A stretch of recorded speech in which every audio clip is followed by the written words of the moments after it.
నమస్తే, welcome to NXTG news. ఈనాటి వార్తా విశేషాలు. ముఖ్యమంత్రి చంద్రబాబు నేడు పోలవరం ప్రాజెక్టు సందర్శనలో భాగంగా ఉదయం 10:45 ప్రాజెక్టు వ్యూ పాయింట్ వద్దనున్న హెలిప్యాడ్ కు చేరుకున్నారు. 11:05 ప్రాజెక్టు సైట్ కి చేరుకున్నారు. 12:05 ప్రాజెక్టు ప్రాంతంలోని గ్యాప్ 1, గ్యాప్ 2 వైబ్రో కాంపాక్షన్ పనుల్ని, డీవాల్ నిర్మాణ పనుల్ని పరిశీలించారు. 12:20 పనులపై అధికారులు, నిర్మాణదారులతో సమీక్షించారు.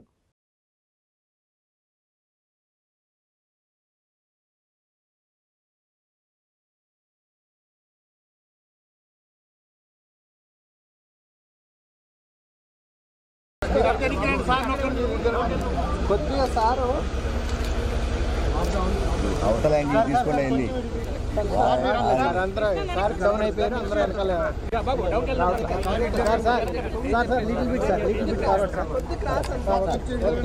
ఓకే సార్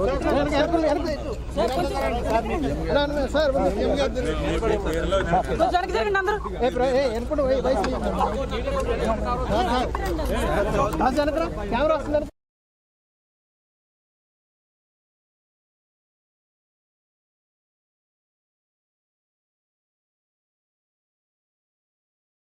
కుటుంబ వివాదాల కారణంగా ప్రముఖ సినీ నటుడు మోహన్ బాబు ఫ్యామిలీ కొన్ని రోజులుగా వార్తల్లో నిలుస్తున్న సంగతి తెలిసిందే.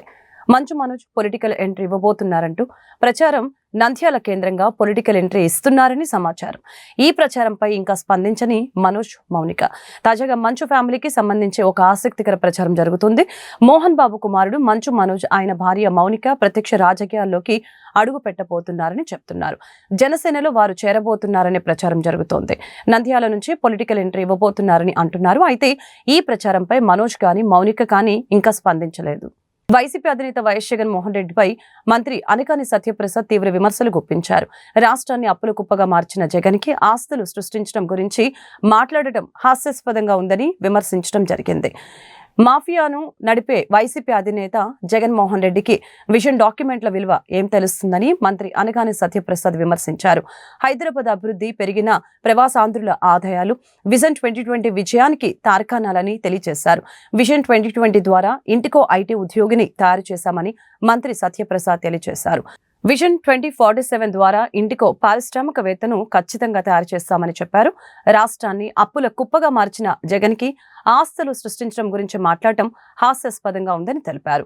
జగన్ పదే పదే చెప్పే అబద్ధాలను నమ్మకనే ప్రజలు నీకు ప్రతిపక్ష హోదా కూడా ఇవ్వలేదని ఆరోపించారు. ఇప్పటికైనా చంద్రబాబు విజన్ అర్థం చేసుకుంటే భవిష్యత్తులో కనీసం నాయకుడిగానైనా ప్రజలు గుర్తిస్తారని మంత్రి సత్యప్రసాద్ పేర్కొన్నారు. ప్రపంచ ప్రఖ్యాత తబలా విద్వాంసుడు, పద్మ విభూషణ్ పురస్కార గ్రహీత ఉస్తాద్ జాకిర్ హుస్సేన్ కన్నుమూశారు.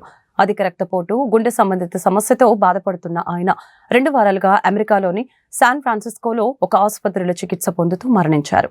3 ఏళ్లకి తబలాపై చేతులేసి, 7 ఏళ్లకి స్టేజ్ షో ప్రారంభించి, 12 ఏళ్లకు అంతర్జాతీయ ప్రదర్శనలు ఇచ్చి ఎంతో మంది అభిమానుల్ని సంపాదించుకున్న జాకిర్ హుస్సేన్ 6 దశాబ్దాల పాటు అభిమానుల్ని అలరించారు.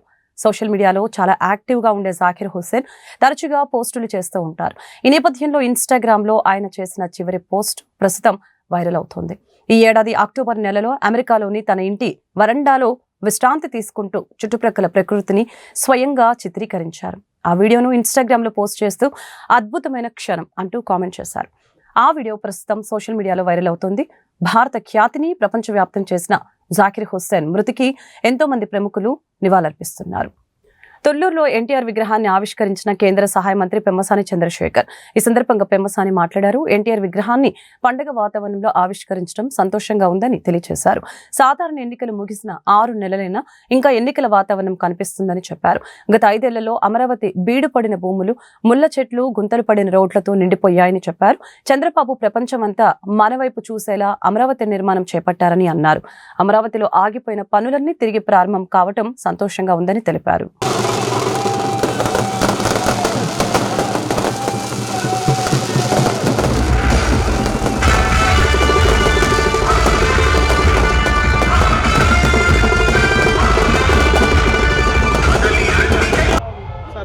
అన్న నందమూరి తారక రామారావు గారు వారి విగ్రహాన్ని ఎక్కడ అయినా ఎన్నిసార్లు అయినా సరే ఇలా ఆవిష్కరించుకోవటం అనేది వీధిలో నీతి, నిజాయితీ, పేద ప్రజల కోసం పాటుపడే ప్రభుత్వాన్ని గుర్తు చేసేటువంటి పరిస్థితి.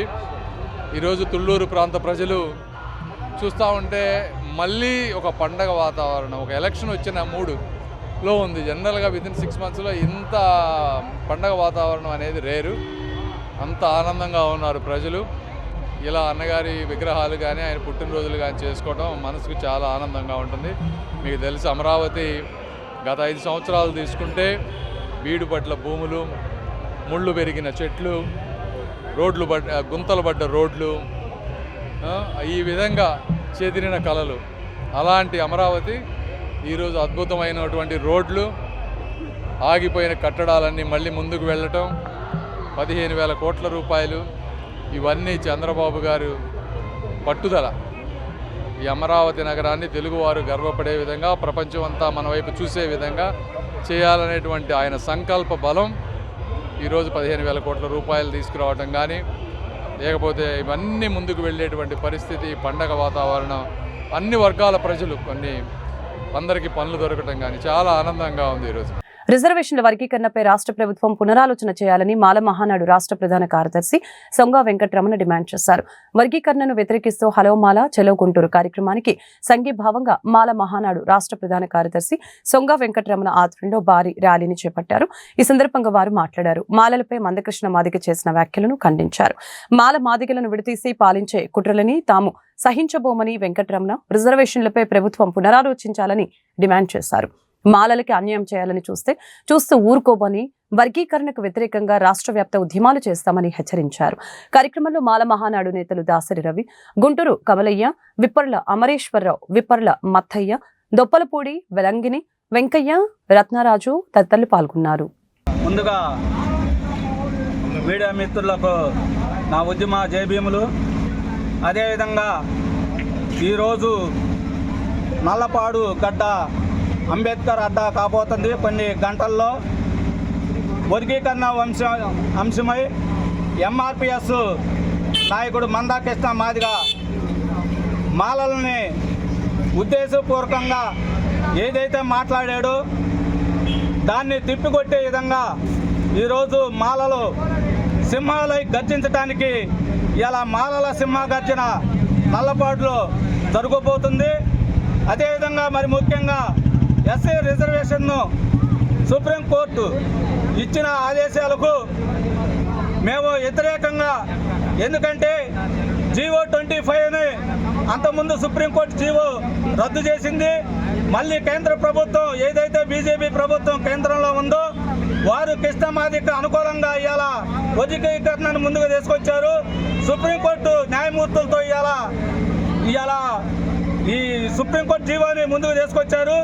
దానికి విరుద్ధంగా ఎవరైతే ఈ రాష్ట్రంలో 80 లక్షల మంది మాలలు ఉన్నారో వారందరూ కూడా ఇంటికో మాల, పల్లికో లారీతో ఇవాళ నల్లపాడు జరుగుబోయే సింహగర్జనకి పాల్గొనటానికి రాష్ట్ర నలుమూలల నుండి, అదేవిధంగా ఈరోజు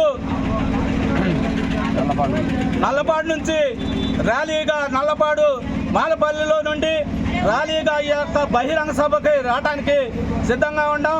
అదేవిధంగా తెలంగాణ నుండి కూడా మాల రక్త సంబంధికులు ఇంకా కొంతమంది ఈ యొక్క సభకి జయప్రదం చేయాలని ప్రతి ఒక్కళ్ళు కూడా కంకణం కట్టుకొని ఈ నల్లపాడు సభను జయప్రదం చేయవలసిందిగా అని చెప్పి ప్రతి ఒక్కళ్ళు ఎవరైతే మాలగా ఉన్నారో వారందరూ కూడా ఈ యొక్క డయాస్ దగ్గరికి రావాలని చెప్పి నేను మనస్ఫూర్తిగా కోరుకుంటున్నా. వర్గీకరణ వద్దు, కలిసి ఉంటేనే ముద్దు అనే నినాదంతో మేమందరం కూడా ఇక్కడి నుంచి ఈ నల్లపాడు మాలపాలెం నుంచి ర్యాలీగా 200 బైకులతో, అదేవిధంగా 50 కార్లతో బయలుదేరి డయాస్ దగ్గర. Innovation of Google certification programme లో భాగంగా నంబూరులోని వివిఐటి కాలేజీలో ఏర్పాటు చేసిన Google AI skilling Andhra Pradesh pilot project కార్యక్రమాన్ని ప్రత్యేక అతిథిగా గ్రామీణ అభివృద్ధి కమ్యూనికేషన్స్ శాఖ కేంద్ర సహాయ మంత్రి డాక్టర్ పెమ్మసాని చంద్రశేఖర్ విచ్చేసి ప్రారంభించారు. ఈ సందర్భంగా పెమ్మసాని మాట్లాడారు. గూగుల్, మైక్రోసాఫ్ట్, యాపిల్ వంటి విశిష్ట కంపెనీలని అమరావతికి తీసుకువచ్చి విభిన్న ఫలితాలను రాబట్టాలని ఆంధ్రప్రదేశ్ ప్రభుత్వం ప్రయత్నిస్తుందని తెలిపారు. థియరీకి ప్రాక్టీస్కి ఉన్న తేడాని గమనించి విద్యార్థులు ప్రావీణ్యత కలిగి ఉండాలని తెలిపారు. గూగుల్ ఇటువంటి ప్రోగ్రామ్స్ చేపట్టినప్పుడు టాలెంట్ కూడా అదే స్థాయిలో ఉన్నప్పుడే సరైన ఉద్యోగాలు లభిస్తాయని తెలియజేశారు. గూగుల్ అందిస్తున్న ఈ అవకాశాన్ని ఉపయోగించుకొని విద్యార్థులు కష్టపడి ముందుకు వెళ్లాలి, అవకాశాలు అందిపుచ్చుకోవాలని కోరారు. నేను అమెరికాకు వెళ్లే సమయానికి ఇంటర్నెట్ కానీ గూగుల్ కానీ అప్పుడప్పుడే అందరికీ అందుబాటులోకి వస్తుంది. అలాంటి సమయంలో ఈ ఇంటర్నెట్ గూగుల్ నా ఆలోచనలకి ఎదుగుదలకి ఎంతో సహకరించిందని తెలిపారు. మన ఆంధ్రప్రదేశ్ గౌరవ ముఖ్యమంత్రి గారు శ్రీ నారా చంద్రబాబు నాయుడు గారు, అదేవిధంగా ఐటీ మినిస్టర్ శ్రీ నారా లోకేష్ గారు, కూటమి ప్రభుత్వం ఒక విజన్ తోటి ఆంధ్రప్రదేశ్ని ఏఐ స్కిల్డ్ హబ్లా తయారు చేయాలని, ఈ ప్రాంతంలో ఉన్నటువంటి ఇంజనీరింగ్ విద్యార్థులందరూ కూడా నెక్స్ట్ జనరేషన్ టెక్నాలజీని ముందుగా ఇంజనీరింగ్ కాలేజీల్లో ఉన్నప్పుడే అందిపుచ్చుకొని ఎక్కడికి వెళ్ళినా కూడా తెలుగువారు ముందంజలో ఉండే విధంగా గూగుల్ వారితో మాట్లాడి వాళ్ళ కార్పొరేట్ రెస్పాన్సిబిలిటీ, వాళ్ళ మేనేజ్మెంటు, వాళ్ళ సిస్టమ్స్ అవన్నిటిని ఇంటిగ్రేట్ చేసి ఈ రోజున ఆంధ్ర రాష్ట్రంలో ఉన్న అన్ని కాలేజెస్లో ఈ ఏఐ స్కిల్లింగ్ ప్రోగ్రామ్స్ చేయాలనేటువంటి నిర్ణయం చేశారు. అందులో మీరు చూస్తుంటారు, ఒక 3 days బ్యాక్ MOU కూడా కుదుర్చుకున్నారు. అందులో భాగంగా గుంటూరు పార్లమెంట్లో ఈ రోజున BVITని ఒక పైలట్ ప్రోగ్రాంలా తీసుకున్నాం. దీని తర్వాత ప్రియదర్శన్ ఇంజనీరింగ్ కాలేజీని కూడా సెకండ్ పైలట్ ప్రోగ్రామ్గా తీసుకొని ఇక్కడ జరిగినటువంటి ప్రోగ్రామ్ని బేస్ చేసుకొని ఫీడ్బ్యాక్ తీసుకొని ఇంకేమన్నా రివిజన్ చేయాలంటే చేసి ఈ ప్రోగ్రామ్ని మిగిలిన ప్రాంతంలో కూడా, గుంటూరు ప్రాంతంలో అదేవిధంగా మిగిలిన ప్రాంతాల్లో చేసే విధంగా చేయబోతూ ఉన్నాం. దీనికోసం వచ్చినటువంటి గూగుల్కి సంబంధించిన వ్యక్తులందరికీ, అదేవిధంగా BVIT యాజమాన్యానికి అందరికీ కూడా ధన్యవాదాలు చెప్తా ఉన్నాను. ఈ ఇంజనీరింగ్ విద్యార్థులందరూ కూడా దీన్ని ఉపయోగించుకొని నాలెడ్జ్ పెంచుకొని, కాన్ఫిడెన్స్ పెంచుకొని ఎక్కడికి పోయినా కూడా ముందంజలో ఉండాలని మనస్ఫూర్తిగా కోరుకుంటూ సెలవు తీసుకుంటాను. జీజీహెచ్ సర్వీస్ బ్లాక్ లో జింకాన సంస్థ అధినేత డాక్టర్ పొదిల ప్రసాద్ ఆధ్వర్యంలో చేపడుతున్న అదనపు అంతస్తుల నిర్మాణాలకి శంకుస్థాపన శిలాఫలకం ఆవిష్కరించిన గ్రామీణాభివృద్ధి కమ్యూనికేషన్ శాఖ సహాయ మంత్రి డాక్టర్ పెమ్మసాని చంద్రశేఖర్. ఈ సందర్భంగా పెమ్మసాని మాట్లాడారు. ఒక డాక్టర్ కి మెడలో స్టెథోస్కోప్ ఎలా ఉంటుందో గుంటూరు హాస్పిటల్ కి జింకాన ఒక మణిహారల్లా ఉంటుందని చెప్పారు. పొదిలి ప్రసాద్ కి గుంటూరు ప్రజల తరపున మనస్ఫూర్తిగా ధన్యవాదాలు తెలియజేశారు. 10 కోట్ల వ్యయంతో రాబోయే 2 అంతస్తుల భవనాలు, తల్లి పిల్లల విభాగం తదితర నిర్మాణాలకి పూర్తిగా సహాయం చేస్తున్నట్లు తెలిపారు. గుంటూరు ప్రజల సంక్షేమానికి ఉపయోగపడేలా జింకాన నిర్వాహకులు మరింతగా సహకరిస్తారని కోరుకుంటున్నట్లు తెలిపారు. కార్యక్రమంలో Narasaraopet MLA doctor Aravind Babu, chairman building committee USA జింకాన doctor Sagireddy Babureddy, Natco vice chairman Sada Shivarao, lid cap chairman పిల్లి మాణిక్యరావు, తులసి సీట్స్ అధినేత రామచంద్ర ప్రభు, టీడీపీ నాయకులు ఉగ్గిరాల సీతారామయ్య, మైనార్టీ కార్పొరేషన్ మాజీ chairman Maddirala Mani, GGH superintendent SSV Ramana, DMNHO Roja, hospital development committee సభ్యులు డాక్టర్ శనక్కాయల ఉమామేశ్వరరావు, డాక్టర్ సయ్యద్ రసూల్, కార్పొరేటర్లు ముత్తినేని రాజేష్, పోతురాజు, సమత తదితరులు పాల్గొన్నారు. స్టెథోస్కోప్ మెడలో ఏ విధంగా ఉంటుందో గుంటూరు జనరల్ హాస్పిటల్కి జింకానా వారి సేవలు అదే విధంగా మణిహారంలాగా ఉన్నాయి. ఎందుకంటే ఈ రాష్ట్రంలో కానీ తెలంగాణలో కానీ చాలా మెడికల్ కాలేజెస్ ఉన్నాయి. కొన్ని వందల మంది చదువుకొని విదేశాలకు వెళ్తూ ఉన్నారు, సక్సెస్ అవుతూ ఉన్నారు, సక్సెస్ఫుల్గా ప్రాక్టీస్ చేస్తూ ఉన్నారు, బాగా సంపాదించుకుంటూ ఉన్నారు. అయితే ఎంతమంది వెనక్కి వచ్చి ఈ విధంగా హాస్పిటల్ని వాళ్ళకి సొంత హాస్పిటల్ లాగా కేర్ తీసుకొని బిల్డ్ చేయడం అనేది చాలా రేర్. ఇలాంటివి జరుగుతున్నాయంటే మిగిలిన వాటిల్లో ఉన్న వాళ్ళు చెయ్యరు అని కాదు, వారికి చెయ్యాలని ఉన్నా కూడా ఎప్పుడూ ఒకళ్ళు ఇద్దరు లీడర్షిప్ తీసుకొని ముందుకు వెళ్ళినప్పుడు మాత్రమే ఇలాంటి కార్యక్రమాలు జరుగుతాయి.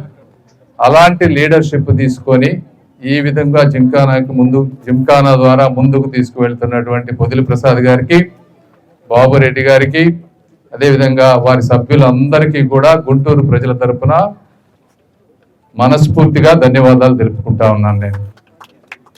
మరి ఈరోజు ఒక మంచి లైబ్రరీ కానీ, ఒక పెద్ద ఆడిటోరియం కానీ, ఇప్పుడు మనం నిలబడి మాట్లాడుతున్నటువంటి బిల్డింగ్ కానీ, ఇక్కడ జరుగుతున్నటువంటి తల్లి పిల్లల హాస్పిటల్ కానీ, రాబోయే 2 ఫ్లోర్లు అంటే దాదాపు 10 కోట్ల రూపాయలు ఖర్చు అవుతుందంటున్నారు. ఇది అందులో వీరి సొంత డబ్బులు 2 crores పైగా ఇస్తా ఉన్నారు. ఇవన్నీ 40% ట్యాక్స్ కట్టిన డబ్బులు అమెరికాలో.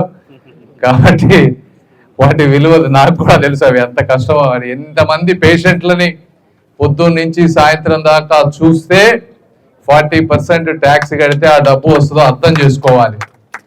అంటే ఒక్కొక్కసారి కొంతమందికి రియల్ ఎస్టేట్లో వీటిలో కొద్దిగా ఈజీగా డబ్బు రావచ్చు, కానీ డాక్టర్కి డబ్బు రావాలంటే ప్రతి పేషెంట్ని చూస్తేనే డబ్బు వస్తుంది.